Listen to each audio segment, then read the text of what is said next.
nós vamos dividir aqui um estudo com vocês, algumas reflexões, algumas pesquisas que nós fizemos com relação a esta parte do Evangelho segundo o Espiritismo, em que Jesus diz que os sãos não precisam de médicos.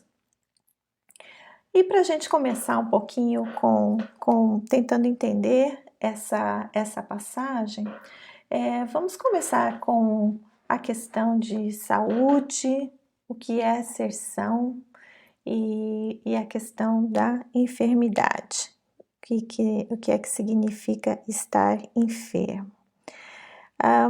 Essa passagem do Evangelho está narrada em Mateus, no capítulo 9 de Mateus, começando no versículo 12 e seguindo começando no versículo 11 e 12.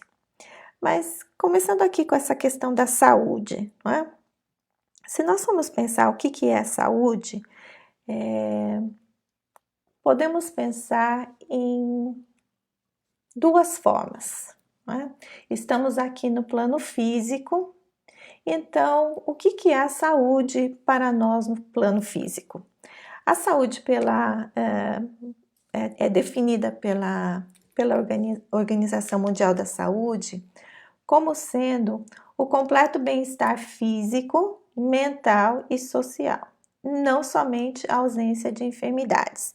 Então, há um certo tempo atrás, o que se pensava de saúde era que a pessoa não está doente, não está apresentando nenhum sintoma físico, então ele está saudável. E fomos descobrindo que nem sempre é assim, que existem pessoas que não tinham nenhum problema, não apresentavam nenhuma enfermidade física, nenhuma doença no corpo, mas que não estavam bem, não se sentiam bem, não se sentiam felizes, não tinham vontade de viver. Então, qual era este problema? Começamos a perceber que o homem tem também problemas mentais, tem também problemas psicológicos, mas além disso, o médico, ele receita passa uma receita médica de um remédio, de uma medicação, e a pessoa não tem dinheiro para comprar esse remédio. De que adiantou, né? Então temos também problemas sociais. A pessoa não tem trabalho, a pessoa não tem amigos, a pessoa vive de uma forma completamente isolada, como muitos de nós estamos vivendo hoje forçadamente.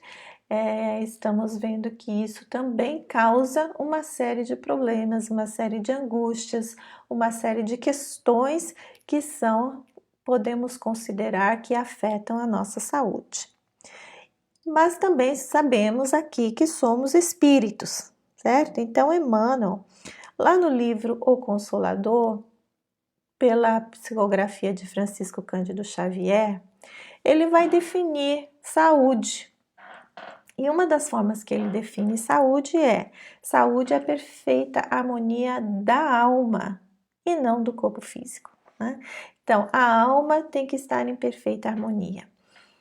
E ele vai seguir no mesmo comentário, a questão 95 do Consolador, ele vai dizer, para conseguir essa saúde, essa harmonia perfeita da alma, muitas vezes há necessidade da contribuição preciosa de moléstias e deficiências transitórias da terra. Então, vamos voltar um pouquinho aqui. Ele está dizendo que para eu conseguir a saúde perfeita da alma, essa harmonia perfeita da minha alma, muitas vezes eu vou precisar de uma enfermidade física no corpo material para obter isso. Que interessante, não é? Então, nós vamos percebendo aí que a visão que nós temos aqui enquanto encarnados, ela é limitada não só pela matéria, mas ela também existe um véu de entendimento, existe um véu de compreensão. Então, nós vamos percebendo que nem sempre a doença física é uma enfermidade. Às vezes ela pode ser para a alma um remédio, uma medicação. André Luiz vai nos dar uma porção de exemplos sobre isso em todos os seus livros, quando ele explica a questão do mundo espiritual, né? Que muitas vezes os espíritos, antes de reencarnar, nós pedimos certas dificuldades, certos problemas físicos para ajudar a controlar vícios, velhos hábitos que nós não estávamos conseguindo fazer somente com a vontade. Então ele conta histórias sobre pessoas que vão reencarnar e pedem certas anomalias ou certas fraquezas em certos órgãos que o ajudarão a passar pela encarnação com mais vitórias para o espírito e não para o corpo. Eles não estão preocupados com o corpo. O corpo é uma vestimenta, é uma ferramenta de evolução extremamente importante, mas como diz Emmanuel, transitória. Todos nós vamos um dia voltar para a pátria espiritual, que é a nossa casa. Bom, seguindo aqui então, entendendo isso, esse conceito de saúde, vamos ver aqui o Evangelho segundo o Espiritismo, o capítulo onde está inserido esse material sobre os sãos não precisam de médicos, em que Jesus vai dizer isso. É o capítulo 24, em que se intitula Não pôr a candeia debaixo do alqueire. Então, nós estamos aqui falando sobre luz, a candeia é a luz, né?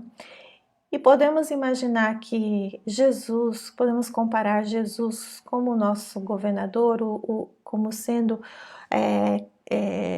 controlando o encarregado do orbe terrestre, ele ser esse sol, o nosso sol, não é? A luz que nos guia para o Pai. Ele mesmo disse que ele era o caminho, não é? Caminho, a verdade e a vida, que através dele chegaríamos ao Pai. Então, nesse processo nesse processo evolutivo, nós podemos ver Jesus como esse sol que brilha o tempo inteiro. Não é porque nós não o vemos, que não é porque está de noite que o sol deixou de brilhar, né? Então, não é porque nós escolhemos nos afastar ou nós escolhemos não nos guiar por essa luz que essa luz vai deixar de estar lá. Ela está ali para todos. E nós sabemos que através da evolução, temos os espíritos vão evoluindo, vão ganhando conhecimento, sabedoria e amor e vão evoluindo, caminhando nessa escada evolutiva. Agora, uma coisa interessante é que quando Jesus vem a nós, traz toda essa luz, ele nos falava sobre, nos dava muitos ensinamentos através de parábolas. Algumas coisas que eram mais complexas para aquele momento histórico, para aquele momento evolutivo em que nós vivíamos há mais de 2000 anos atrás. Muitos dos seus ensinamentos foram colocados em forma de histórias, em formas de uma parábola para que nós... porque nós não estávamos em condições de entender a palavra direta, a maioria, né? Aos apóstolos, ele dizia, a vocês eu falo, vocês já têm condições de entender, então, mas aos outros falo em parábolas porque eles ainda não têm condições de entender tudo isso. Vamos ver que essa consciência que Jesus tinha sobre a posição evolutiva do outro, envolve um amor incondicional, envolve um respeito à criatura, né? O respeito daquele momento em que a criatura vive, não exigindo um entendimento maior do que ela pode dar, né? Então, Jesus, como um espírito puro, como um espírito crístico, com total autoconsciência, ele vinha ensinando de acordo, né, os ensinamentos eram proporcionais à inteligência de quem recebe, está lá no comentário do Evangelho.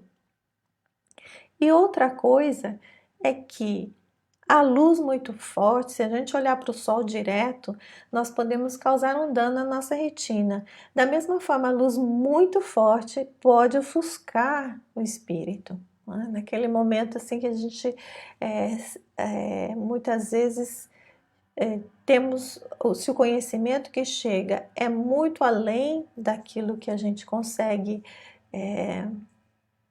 compreender ou daquilo que a gente consegue abordar naquele momento, pode causar mais dano do que ajuda, né?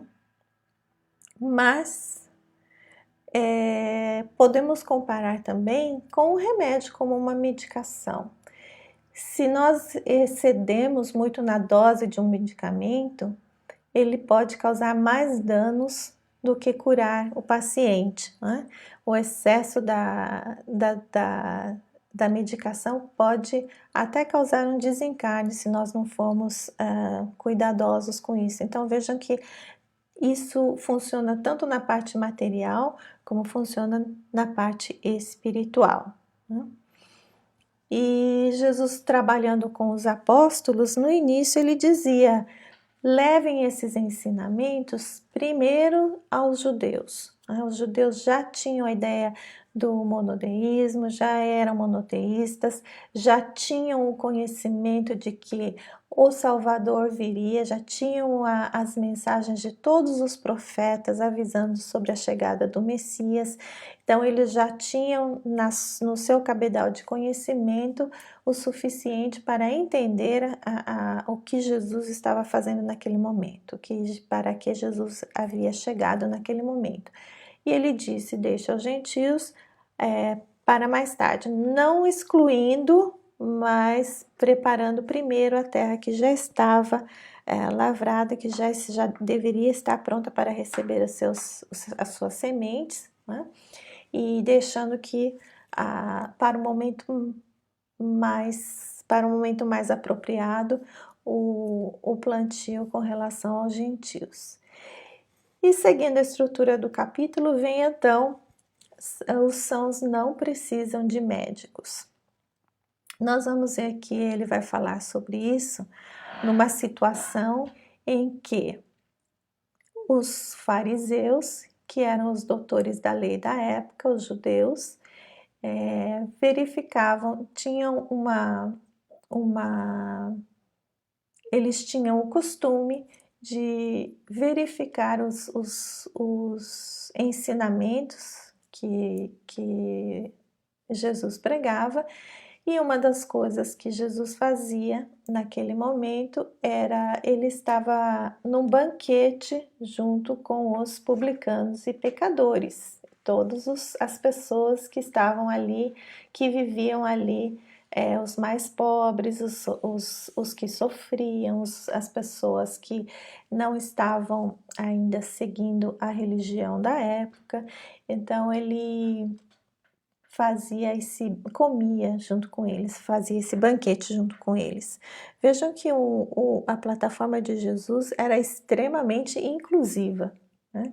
Ele incluía a todos, não importa de quem você é, a sua família, não importa a sua religião, não importa o seu conhecimento ou a falta dele, não importa no que você trabalha. Então os publicanos eram os cobradores de impostos, e os impostos eram contra a lei de Moisés. Então os judeus os tinham como excluídos do seu grupo, né? Porque era uma coisa que não era aceita por eles. e os pecadores, as meretrizes, todos os que estavam excluídos estavam ali junto de Jesus. E os fariseus eram muito preocupados com os rituais, com a forma, muito mais com a forma do que com a essência. Então perguntavam aos apóstolos por que seu mestre está aí comendo junto com os publicanos e os pecadores. E Jesus responde então que os sãos não têm necessidade de médico, mas sim aqueles que estão enfermos, aqueles que estão doentes. E depois o capítulo 24 vai seguir então com a fé, com carregar a cruz e salvar a vida, que tem mais a ver com as terapias espirituais, as terapias de medicação e cura que Jesus utilizava, né? Então nós vamos nos aprofundar um pouco aqui nessa questão dos sãos não precisam de médicos. Então vamos pensar, vamos avaliar, analisar um pouquinho essa situação. Os fariseus que perguntavam a Jesus por que ele tomava uma certa atitude, Jesus responde que os sãos não precisam de médicos. Será que os fariseus estavam sãos e aqueles que estavam comendo com Jesus estavam enfermos? Ou será que Jesus era o médico ali na situação, não é? Ele era o que trazia a saúde e estávamos, tanto os publicanos e pecadores, assim como os fariseus, numa situação de desequilíbrio. Já se nós pensarmos na palavra harmonia, essa harmonia conosco mesmo, ela também se transfere à nossa harmonia social, à nossa harmonia de relações, né? Se eu julgo o outro impróprio ou não merecedor de estar dividindo a mesma mesa comigo, ou a vida comigo, ou a mesma situação, a mesma relação de posição social, posição de trabalho, posição familiar, será que eu estou em harmonia ou em desarmonia? Eu mesma estou criando uma desarmonia na situação.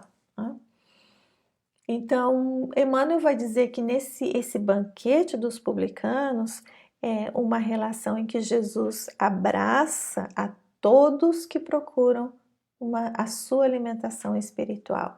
Então vejam que Jesus vinha trazer o que? A sua luz, né? Ele como sol, se a gente lembrar ali da escada em que nós estamos tentando galgar, melhorar cada vez mais, subindo nessa escada, mas quanto mais o espírito se eleva, quanto mais o espírito evolui, mais alto ele chega, o que ele quer fazer?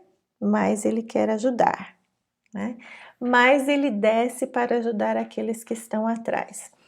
Então, uma coisa muito interessante que nós vamos aprendendo no caminho é que o outro é a ponte para chegarmos a Deus, né? Se nós estamos realmente seguindo essa luz, os ensinamentos que nos foram deixados, em algumas coisas foram parábolas, mas naquelas mais importantes foram muito claras. Seja bom, faça o bem, né?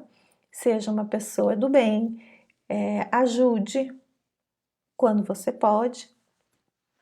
E isso vai trazendo para a gente o quê?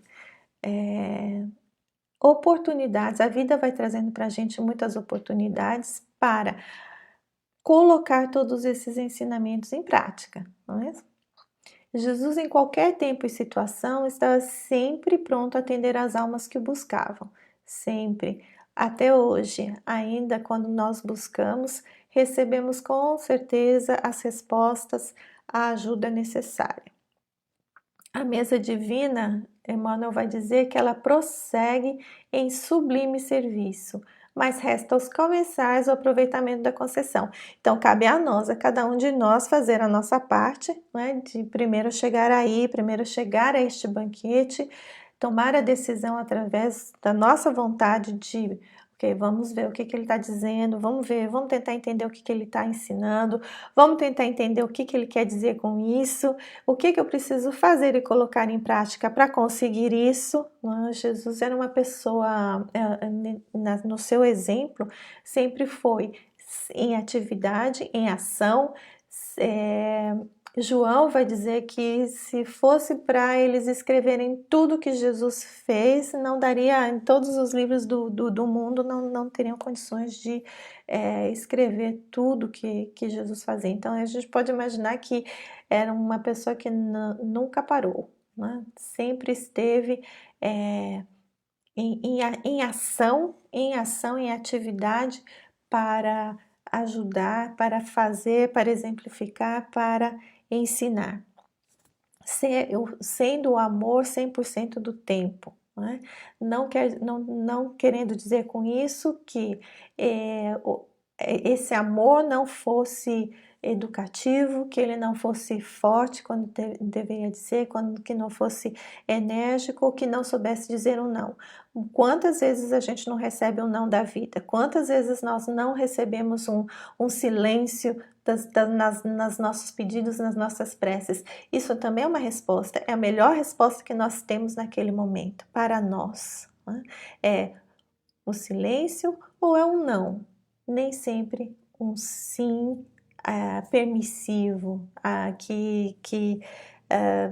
eu vou me jogar do despenhadeiro se você, né? Aquele que permite que você faça aquilo que você quer, que a criança faça o que ela quer, não está sendo amoroso naquele momento. Mas de volta aqui aos enfermos, não é? Com relação à enfermidade. Então, essa enfermidade da alma, que é a saúde que nós estamos buscando, essa perfeita harmonia da alma, ela pode ter vários sintomas, ela pode se mostrar de várias formas e ter várias causas. Emmanuel vai dar vários exemplos aqui, né? Ele vai falar sobre extremos da corrigenda, extremos da superioridade, extremos da gentileza, extremos da poupança. Nós vamos verificar, nós vamos ver tudo isso aqui mais tarde. Ele vai falar sobre o egoísmo, ele vai falar sobre vaidade, sobre falsa virtude, sobre cólera, sobre ignorância, sobre ódio, sobre desesperos. Então, são questões da alma, questões que o espírito traz em si, muitas vezes, de muitas outras vidas, que nós vamos trazendo do nosso passado, e aos poucos nós vamos trabalhando com cada um deles, enchendo os nossos copinhos de virtudes naqueles que faltam, alguns ainda trabalhando com o egoísmo, trabalhando com tudo aquilo que eu quero para mim, tudo que eu penso que é meu, tudo que somente aqueles a quem eu amo, tudo é para a minha família, para os meus. Então eu tiro dos outros porque eu penso que vai faltar, vai acabar, para deixar bem a minha casa bem estocada somente para aqueles que eu amo. Eu tiro da natureza, eu tiro de tudo que não me pertence, que não é meu, em função de eu pensar que, né, vai faltar. Então, como é que Jesus trata isso? Como é que Jesus vai tratar a vaidade? Como é que Jesus vai tratar todas essas faltas de virtudes que nós ainda temos?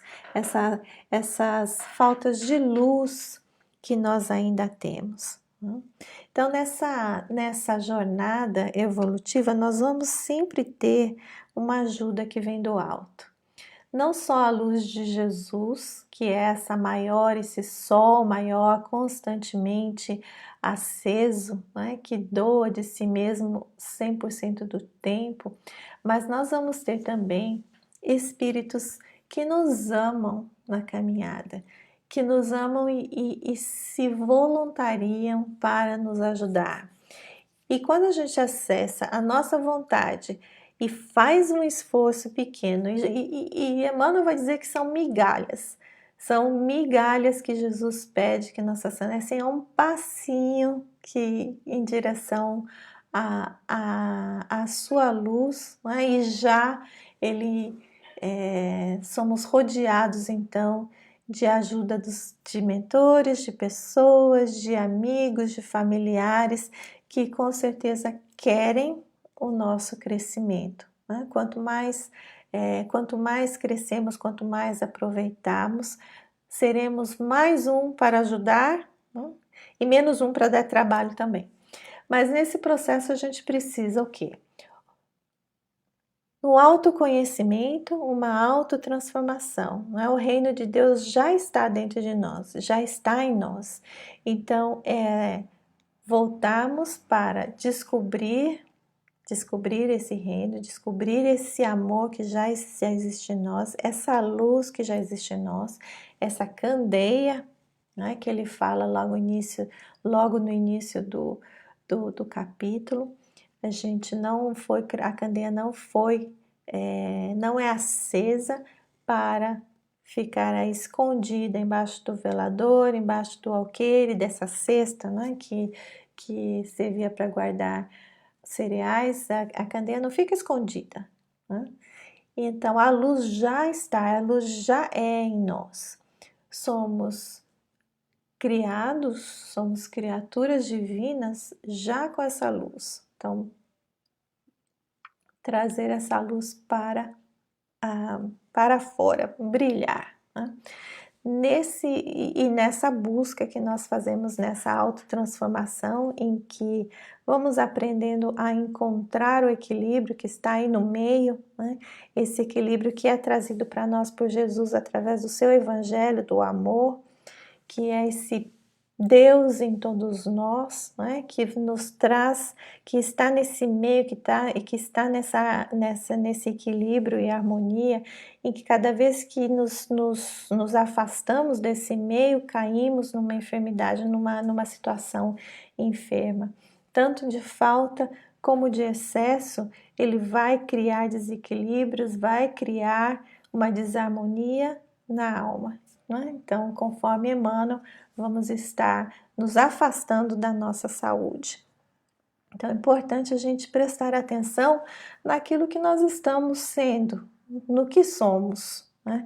O que somos hoje traz um passado e traz uma vontade de ser melhor, de ser mais luz, traz em nós essa chama divina de um dia vamos conseguir controlar isso. De pouquinho em pouquinho, de passo a passo, nós vamos cuidando dessas enfermidades ou dessas faltas de virtude que temos ainda. Mas Emmanuel, ele vai trazer para a gente uma lista de uma forma bem fácil e bem didática de terapias da alma que Jesus deixou para a gente.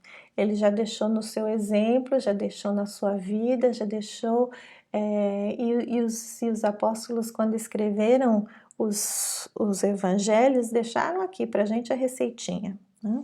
Então ele fala que para o egoísmo, Jesus dizia assim: faz o que você gostaria que os outros fizessem para você, né?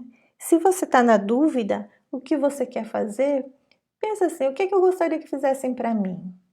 E muitas vezes a mesma situação pode trazer para vocês respostas diferentes, pode trazer para nós respostas diferentes, porque estamos lidando com pessoas diferentes, passando pela mesma situação. Então, esse prestar atenção naquele divino, no reino que existe, no Deus no divino interior, né, que vai nos dar as respostas. Para aqueles momentos de cólera e os momentos que sai aquele dragão de dentro de nós, né, que ainda existe dentro de nós, Jesus vai dizer: na paciência possuirás a ti mesmo. Então veja que a paciência é uma grande virtude, uma grande conquista. Possuiremos a nós mesmos, né? Então, quando nós nos entregamos à cólera, isso quer dizer que nos perdemos. nos entregamos ao outro, demos ao outro ou a situação em que estamos vivendo o poder sobre nós, né? Entregamos a nossa, o poder de nós de nos controlar, entregamos a situação ou a outra pessoa. Quando dizemos, você me deixou com raiva. A revolta, né? Jesus dizia, humilha-te e serás exaltado. A humildade como a base de todas quando nós estudamos as benfeitorias, né? O Sermão do Monte, e Jesus vai dizer a primeira coisa, né? Que são abençoados aqueles que são humildes. Então, a humildade como um primeiro degrau para todas as virtudes. Sem ela, tem uma frase que diz que é impossível ensinar a quem pensa que sabe tudo, né? Então, se nós somos invadidos pelo orgulho de pensarmos que já somos perfeitos, ou já sabemos tudo, então não sobra mais espaço nem abertura para aprendermos mais, para recebermos mais, né? Então a humildade, seja humilde e serás exaltado.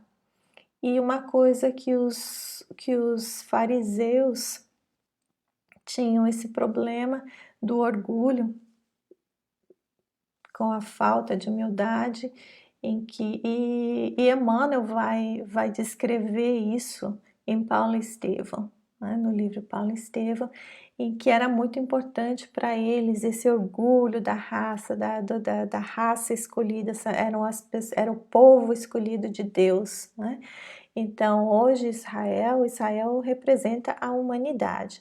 Nós, como humanidade, estamos tendo a humildade de rever os nossos passos, de rever as nossas escolhas para entender as crises pelas quais estamos passando. A vaidade, a questão da vaidade, ou a doença da vaidade. Jesus ia dizer que a simplicidade da criança, precisamos da simplicidade da criança para entrar no reino do céu. Vejam que estamos hoje no momento em que as coisas materiais os valores materiais estão sendo revistos, né? Para quem não sai de casa, o que a roupa, o sapato, a bolsa estão guardados no armário e estão sendo muito pouco necessitados ou valorizados neste momento. O que é que está sendo valorizado? O que é essencial hoje para os nossos tempos?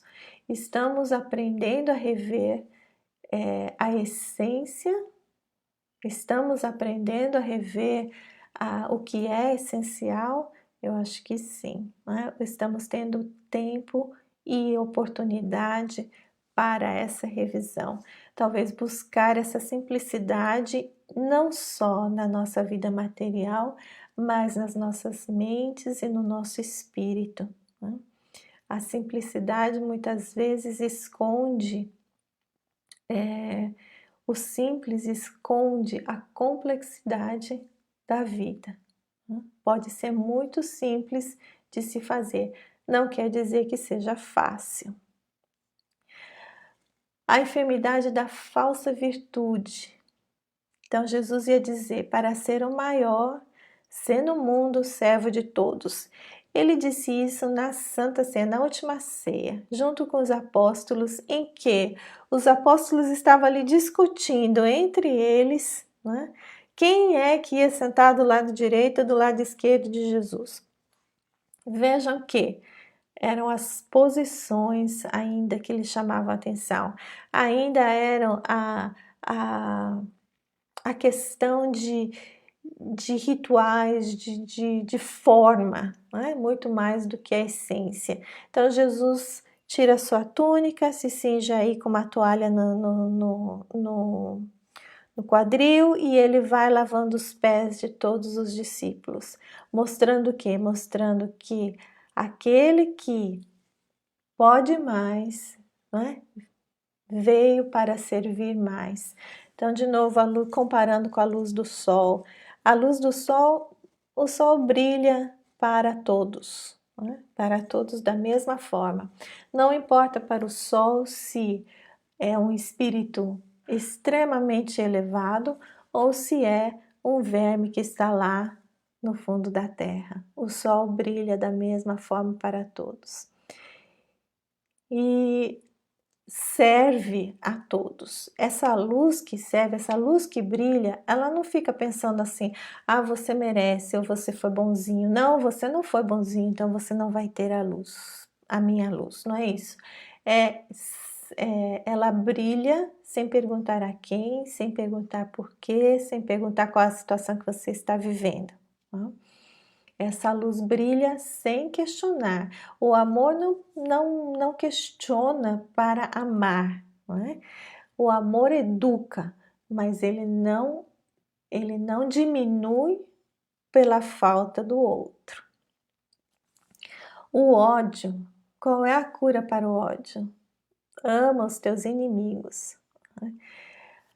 Amar é um aprendizado, é um verbo, né? É um exercício constante. E às vezes nós cometemos mal entendidos, tomamos atitudes que às vezes machucam o outro e não são compreendidos pelo outro, criando inimizades. Mas se continuarmos amando, não é? Apesar da inimizade, chegaremos a um ponto em que retomaremos essa relação.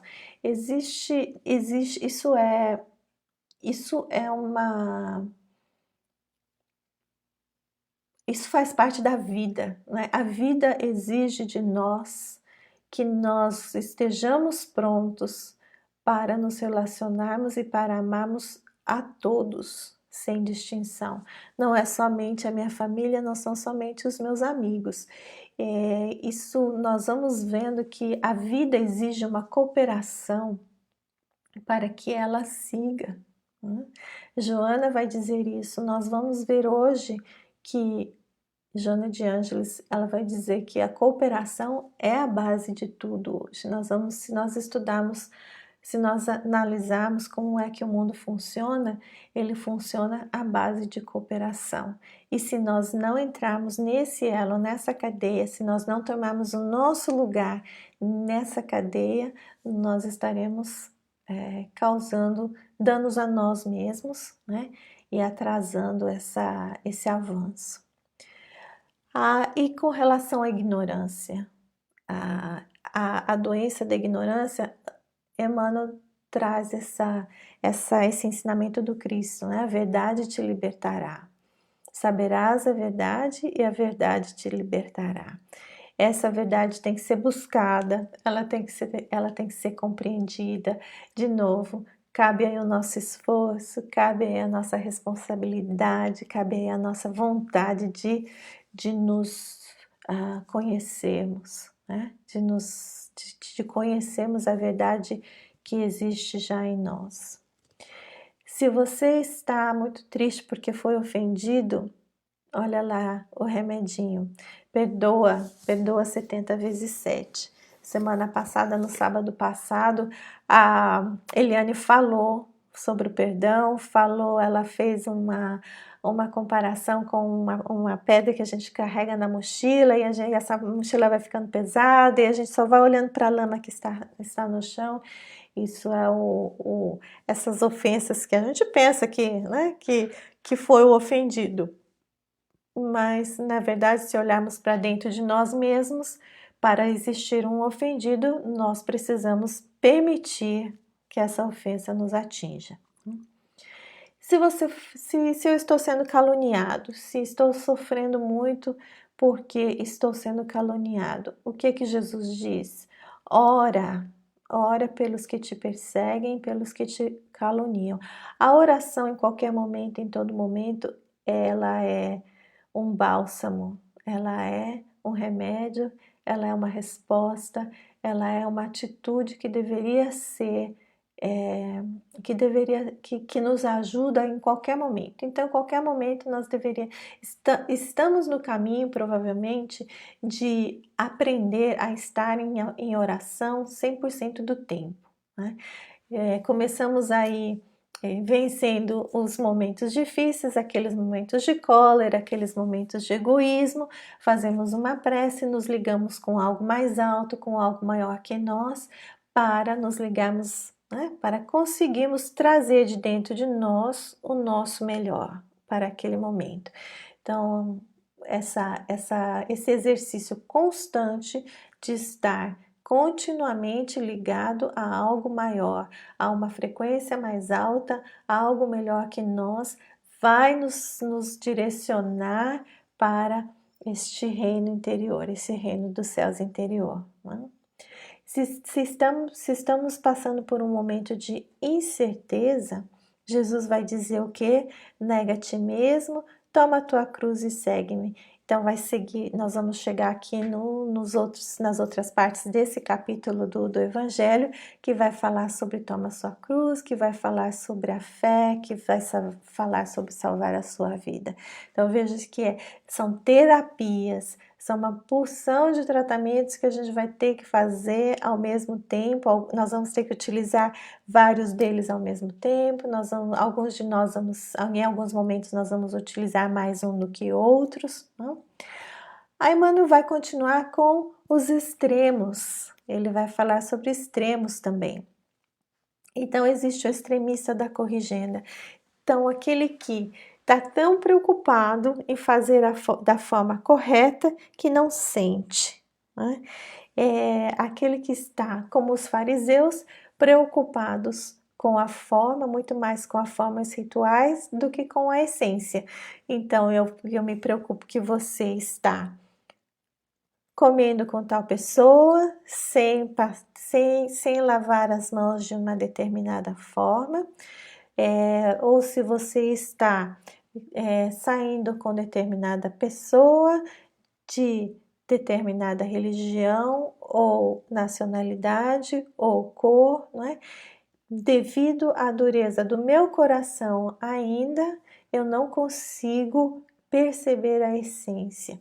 Então havia uma questão com Jesus em que os fariseus questionavam a ele: é correto você curar uma pessoa aos sábados? Então o sábado para eles era guardado como um dia de descanso, não é? Então Jesus vem e diz assim: o homem foi criado para o sábado ou o sábado foi criado para o homem? Então veja, preste atenção nos seus valores. Eles estão de cabeça para baixo? Será que eles estão do avesso? Fica a questão para nós, para pensarmos, né? Então, o que precisa para essa dureza de coração? Precisa de misericórdia. Aquele extremista da gentileza, os extremos da gentileza, aquele que nunca diz não porque para não ferir, para não machucar, nessa vontade excessiva de agradar o outro, a situação. Então, Emmanuel vai dizer que é preciso vigilância. Aí, de novo, voltamos para o Evangelho, né? Vigiar e orar. Vigiar e orar. Quando nós oramos e nós trazemos para nós a calma e a harmonia que vem do alto, isso nos dará, não é, a visão, o entendimento, a compreensão para tomar a atitude correta para aquele momento, para dizer um sim ou para dizer um não ou para calar. essa vigilância vai nos trazer essa coerência, ou esse entendimento, essa compreensão para agir, né? Então, nós passamos de reagentes, né, de pessoas que reagem para tudo que acontece para nós, para pessoas que agem em função daquilo que é melhor para o momento. Os extremos da superioridade, Emmanuel vai falar, que são devido ao excesso de orgulho, né? Falamos aqui sobre isso já. Então, a humildade vai ser o remédio que Jesus vai trazer para a gente, vai receitar para a gente. O extremista da independência, né? Quero fazer aquilo que eu quero.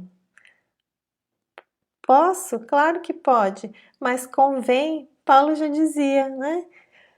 Tudo posso, mas nem tudo me convém, né? Que pode trazer esse problema da licenciosidade. O que é preciso? Cumprir o dever. E Jesus vai trazer a receita do dever, né? Então, é uma lei de justiça, amor e caridade. Justiça porque fazemos aquilo que temos que fazer, né? Esse é o nosso dever, temos que cumprir o que temos que fazer.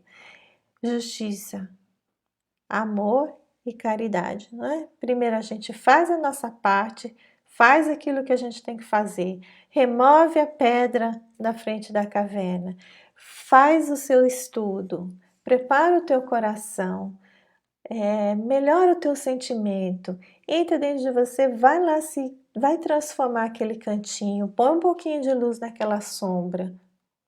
Estamos cumprindo com o dever? Quanto mais o fazemos, maior será a nossa liberdade, né?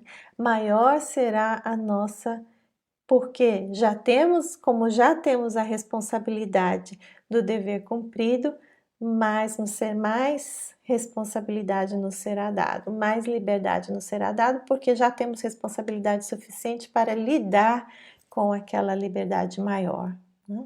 Então, quando a gente faz o que tem que fazer, abrem-se caminhos maiores, abrem-se outras oportunidades ainda maiores, porque assim é o processo da vida, né? Cada vez que aprendemos uma lição, vem uma outra, vem a próxima, que é mais complexa.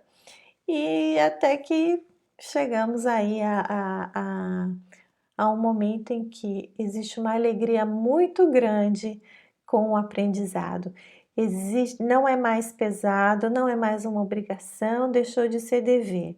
Então passa a ser uma vontade, uma alegria muito grande em servir.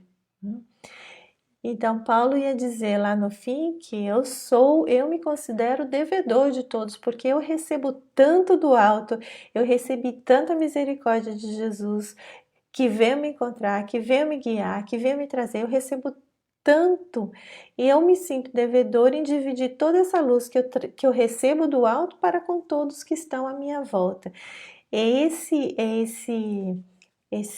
Essa consciência que vai chegando aos poucos para nós, não é?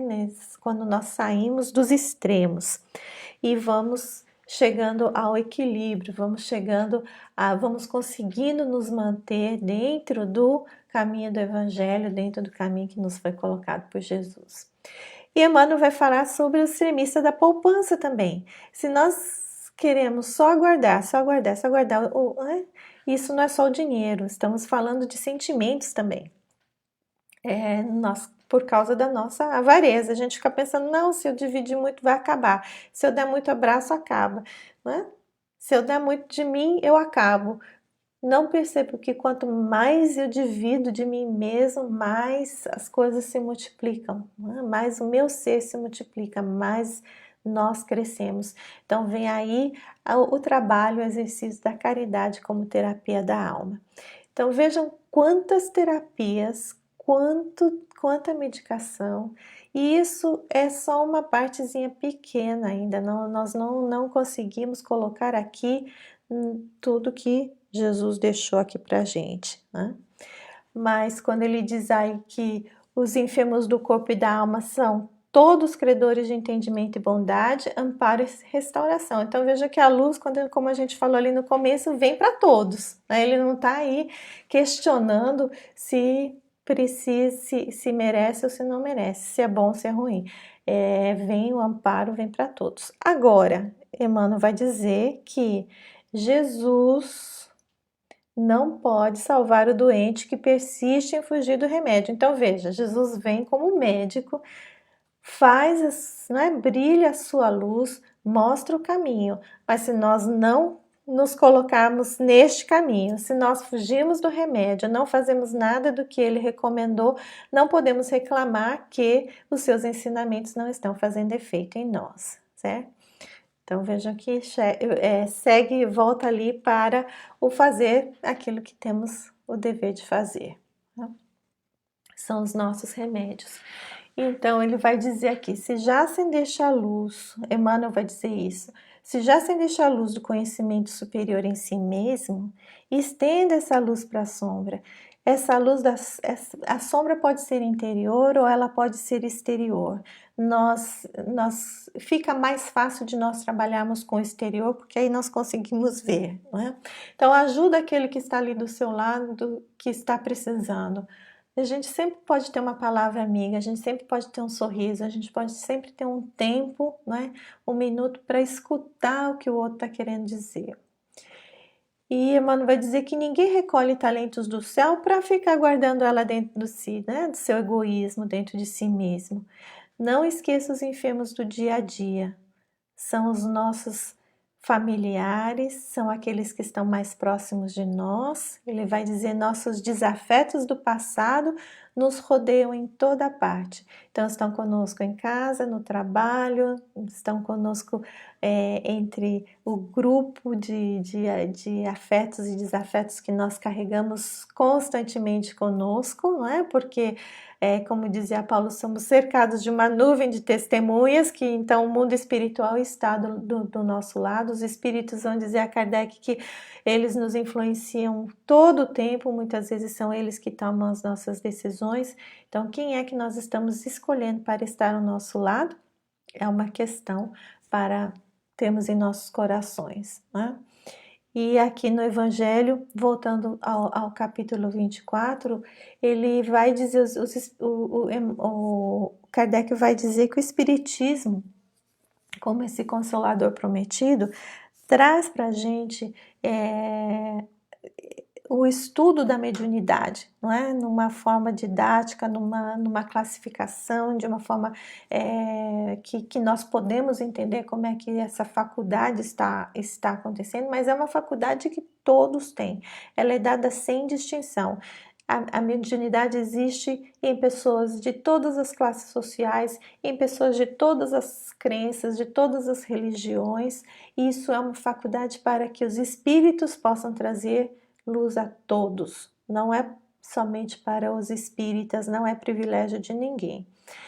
E eles vão dizer que os bons espíritos socorrem e auxiliam diretamente, nesse caso da mediunidade, para o médium. O médium vive aquilo como se fosse a realidade dele. Ele sente as dores, ele sente a mágoa, ele sente a raiva que o espírito está sentindo. Então, como é que ele vai negar a existência disso se ele está realmente sentindo em seu próprio corpo, né? Então, veja a importância, Kardec vai trazer aqui, a importância das qualidades morais do médium para que ele se afine, para que ele esteja em contato constante com os espíritos bons, com os espíritos superiores para receber esse socorro. Então, Emmanuel aqui numa frase que ele diz: penetra no silêncio da própria alma, escuta os pensamentos que te nascem do próprio ser e reconhecerás que a solução da vida surgirá de ti mesmo. Então, se nós somos herdeiros de nós mesmos, trazemos em nós o resultado do nosso passado, a nossa volta nos relacionamentos que temos, na vida que temos e nas fraquezas que temos, não é? Dentro de nós mesmos está a cura, está a solução. Era isso que eu queria trazer para vocês, essa luz que está em todos nós, né? Ela brilha, cabe a nós fazermos o trabalho necessário para que ela brilhe cada vez mais, com melhor qualidade e com o mais tempo possível, né? Que ela não se perca, não se apague.